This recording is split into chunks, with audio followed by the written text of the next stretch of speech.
자기 변호를 하지 않을 때의 유익. 하나님의 말씀은 잠언 13장 10절입니다. 교만에서는 다툼만 일어날 뿐이라 권면을 듣는 자는 지혜가 있느니라. 이 시간에는 자기 변호를 하지 않을 때의 유익이라는 제목으로 말씀을 묵상하겠습니다. 예수님께서 인간의 고집을 꺾는 과정은 마치 군대에서 쓰는 말인 군마의 고집을 꺾는 것과 비슷합니다. 아무리 강인하고 재빠르고 재주가 많다 해도 주인에게 순종하지 않는 말은 전투에 소용이 없기 때문입니다.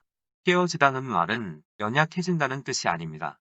사람의 의지가 하나님의 의지에 굴복한다는 말입니다. 의지가 깨어지고 잘 훈련받은 말은 전쟁터에서 기수의 신뢰를 받습니다. 총과 칼이 어지럽게 난무해도 군마는 기수가 원하는 대로 움직입니다. 의지가 깨어진 군마는 결코 자기 몸을 사리거나 자기 유익을 쫓아 기수의 명령을 거역하지 않습니다. 깨어지는 과정은 사람마다 다릅니다. 그 행로는 오직 주님이 결정하십니다. 하나님은 우리 각자가 어떤 과정을 겪어 나가야 할지 잘 아십니다. 그리고 훈련이 끝나는 시기 역시 주님만이 아십니다. 군마의 경우와 마찬가지로 그리스도인이 깨어지는 과정도 권위에 대한 순종과 연관되어 있습니다. 이 권위는 하나님의 직접적인 권위와 하나님의 위임하신 권위 둘 다를 포함합니다. 로마서 13장 1절로 3절에 각 사람은 위에 있는 권세들에게 복종하라. 권세는 하나님으로부터 나지 않음이 없나니 모든 권세는 다 하나님께서 정하신 바라. 그러므로 권세를 거스르는 자는 하나님의 명을 거스름이니 거스르는 자들은 심판을 자취하리라. 다스리는 자들은 선한 일에 대하여 두려움이 되지 않고 악한 일에 대하여 되나니 내가 권세를 두려워하지 아니하려느냐. 선을 행하라. 그리하면 그에게 칭찬을 받으리라. 하나님은 구약에 등장하는 두 왕, 다윗과 사울을 예로 들어 설명하고 있습니다. 다윗의 삶은 매우 어려웠습니다. 그는 수년간 깨어지고 훈련받는 과정을 거쳤습니다. 하나님은 다윗을 사울의 권위하에 두셨기 때문에 다윗이 겪은 훈련의 대부분은 사울 왕의 손에 의해 행해졌습니다. 하지만 마침내 다윗이란 그릇이 깨어졌고 하나님은 다윗에게 권위를 허락하셨습니다. 다윗은 비록 실수가 많았지만 하나님의 권위에 끝까지 순종하며 하나님 곁에 충실히 머물렀습니다. 하지만 다윗과 반대로 사울은 깨어짐의 과정을 거치지 않았습니다.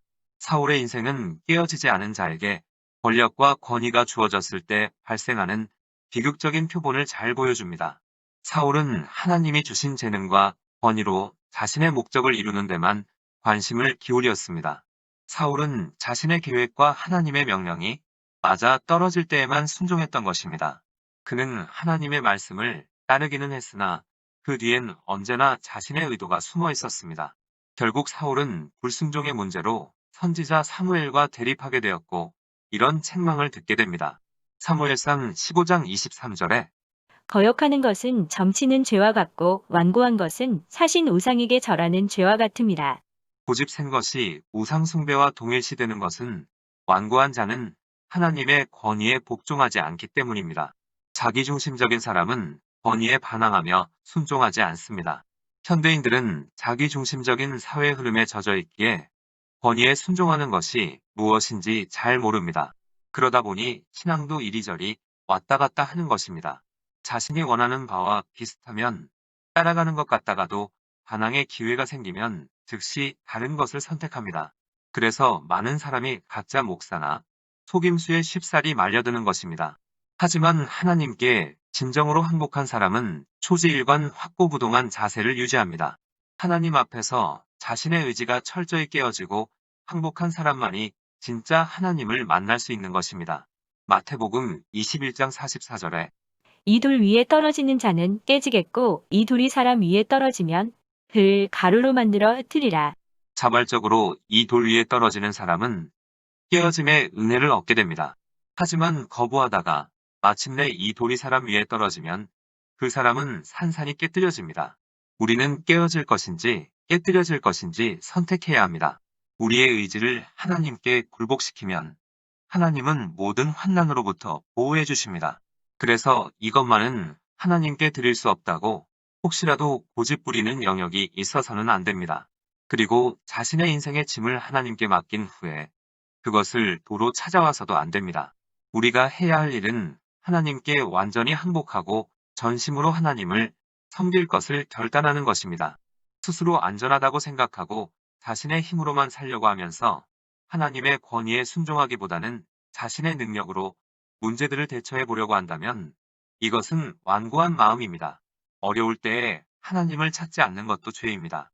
우리는 깨어짐과 굴복이 무엇인지를 알고 하나님의 임재에 이르는 여정에 주님의 마음에 합한 일꾼이 되어야 합니다. 그리고 주님의 손에 자신의 삶을 온전히 맡겨야 합니다. 다음은 간증입니다. 한 번은 아내와 내가 격한 말싸움을 하고 있었다.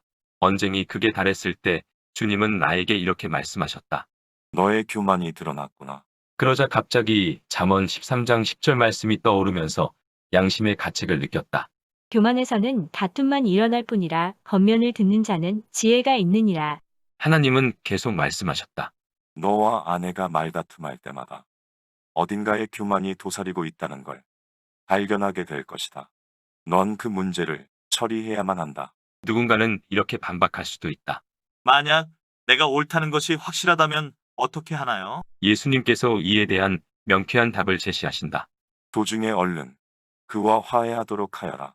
만일 우리가 자기를 변호하지 않는다면 두 가지 유익이 있습니다. 자기 변호를 하지 않을 때의 유익. 첫 번째, 교만을 내려놓게 됩니다. 그러면 이전엔 몰랐던 자신의 인격적 결함을 발견하고 그것을 바로잡는 은혜가 있게 됩니다. 자기 변호를 하지 않을 때의 유익. 두 번째, 만일 자신이 정말로 옳았다 하더라도 하나님에게 모든 심판권을 넘겨드림으로써 예수님의 본보기를 따르게 됩니다. 베드로전서 2장 19절로 23절에 어떤 사람이 억울하게 고난을 당하고 하나님을 생각하며 슬픔을 참으면 이것은 은혜입니다. 여러분이 선을 행하다 고난을 받고 참으면 이것은 하나님 앞에서 은혜입니다. 여러분은 이것을 위해 부르심을 받았습니다. 그리스도께서도 여러분을 위해 고난을 당하시고 여러분에게 본을 남겨주심으로 그분의 발자취를 따르게 하셨습니다. 그분은 죄를 지으신 일도 없고 그 입에는 거짓이 없었으며 그분은 모욕을 당하셨으나 모욕으로 갚지 않으셨고 고난을 당하셨으나 위협하지 않으셨고 공의로 심판하시는 분에게 자신을 맡기셨습니다. 예수님의 발자취를 따라가는 것, 이것이 바로 우리의 소명입니다. 예수님은 잘못한 게 없었지만 우리를 위해 고난을 당하셨습니다. 세상 기준으로 보면 예수님의 행보는 논리적으로 맞지 않습니다. 그러나 하나님의 지혜는 다릅니다. 하나님의 심판대 앞에선 겸손과 순종이 제일입니다. 예수님보다 더 높은 권위를 가졌던 인간은 이전에도 없었고 앞으로도 없을 것입니다. 그러나 예수님은 자기를 변호하지 않으셨습니다. 예수님을 고발한 사람들이 주장하는 것 중에 진실은 하나도 없었습니다. 하지만 주님은 자신을 힐난하는 자들을 바로잡으려고도 하지 않으셨고 스스로를 변호하지도 않으셨습니다. 그런 예수님의 평정은 빌라도를 놀라게 했습니다. 마가복음 15장 1절로 5절에 새벽에 대제사장들이 즉시 장로들과 서기관들 곧 온 공회와 더불어 의논하고 예수를 결박하여 끌고 가서 빌라도에게 넘겨주니 빌라도가 묻되 내가 유대인의 왕이냐? 예수께서 대답하여 이르시되 내 말이 옳도다 하시매 대제사장들이 여러 가지로 고발하는지라 빌라도가 또 물어 이르되 아무 대답도 없느냐? 그들이 얼마나 많은 것으로 너를 고발하는가 보라 하되 예수께서 다시 아무 말씀으로도 대답하지 아니하시니 빌라도가 놀랍게 여기더라. 예수님은 왜 자기 변호를 포기하셨을까요? 모든 심판을 주관하시는 하나님 아버지의 손에 모든 것을 맡김으로써 하나님의 보호하심 아래로 들어가길 원하셨기 때문입니다. 우리도 마찬가지입니다. 우리가 일단 자기 변호를 포기하면 하나님의 은혜와 심판하시는 손길 아래 감추어지고 보호를 받게 됩니다. 그리고 그곳이 우리에게 가장 안전한 곳이 됩니다. 마태복음 18장 4절에 누구든지 이 어린 아이와 같이 자기를 낮추는 사람이 천국에서 큰 자니라. 우리가 하나님의 말씀에 순종하며 겸손히 자신을 낮추면 하나님의 은혜와 의로운 심판이 우리에게 머물게 됩니다. 그러나 자기중심적이고 만사를 빨리빨리 간편하게 처리하려는 현대 사회에선 이런 태도를 유지하기가 매우 어렵습니다. 대부분의 현대인들에겐 끈기 있게 참아내는 능력이 부족합니다. 하지만 주를 따르는 진정한 그리스도인이라면 하나님의 일하심을 구하며 그분의 때를 기다릴 줄 알아야 합니다. 하나님의 시간이 가장 정확한 시계이기 때문입니다.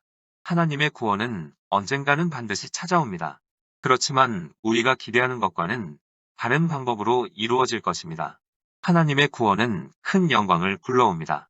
가장 멀리 보았을 때 겸손이야말로 참된 형통에 이르는 지름길입니다. 그러므로 우리 모두는 예수님이 보이신 겸손을 배우며 그분을 따라야 합니다. 하나님을 믿는 우리는 자신의 권리나 특권을 위해 싸우기보다는 교만이라는 적과 전쟁을 벌려야 합니다. 특별히 방어적인 자세로 싸우기보다는 예수님의 겸손을 실천해야 합니다. 사람에게는 누구나 자신을 변호하려는 마음이 있습니다.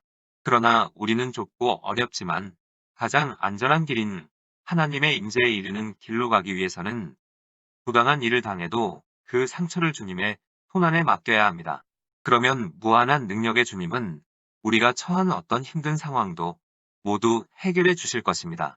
우리는 성령의 도움을 받으며 예수님의 발자취를 따라가야 합니다. 기도하시겠습니다. 죄를 지으신 일도 없고 입에는 거짓이 없으며 모욕을 당하셨으나 모욕으로 갚지 않으시고 고난을 당하셨으나 위협하지 않으시고 공의로 심판하시는 하나님에게 자신을 맡기셨던 예수님. 우리도 예수님의 발자취를 따르길 원합니다. 우리의 의지를 다 내려놓고 하나님의 의지에 굴복하길 원합니다. 자기중심적인 완고함을 용서하여 주시고 이제는 하나님께 완전히 항복하고 전심으로 하나님을 섬기는 우리가 되게 하옵소서. 그리고 인생을 살면서 부당한 일을 당했을 때에 모든 심판을 주관하시는 하나님 아버지의 손에 맡김으로 하나님의 보호하심 아래로 들어가는 지혜로운 자가 되게 하옵소서. 예수님의 이름으로 기도드립니다. 아멘. 하나님께서는 내 형편이 어떠하든 내 신분이 무엇이든 무슨 죄를 지었든 변함없이 나를 사랑하십니다.